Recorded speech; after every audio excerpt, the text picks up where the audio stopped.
How to find save post on Instagram. So first of all, after you open up your Instagram app like this, so now let's say I want to save this post, so I'll tap on this icon. So as you can see now here it says save to collection. So if you want to view the post that you save, all you have to do now, tap on this menu, tap on your profile at the bottom right side. Now tap on this menu at the top right side.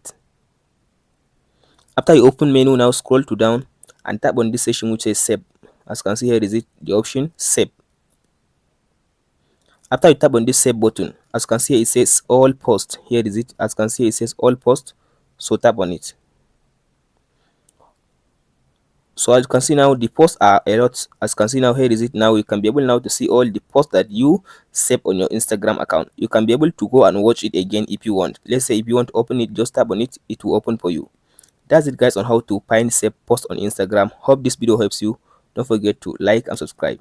If you want to just view like reel that you save, as you can see you can tap on this section to view all the reels you save as well. As you can see here is all the reels I save on my Instagram, and here is the post section, the post section and the reel section. Hope this video helps you. Don't forget to like and subscribe. Thank you for watching guys.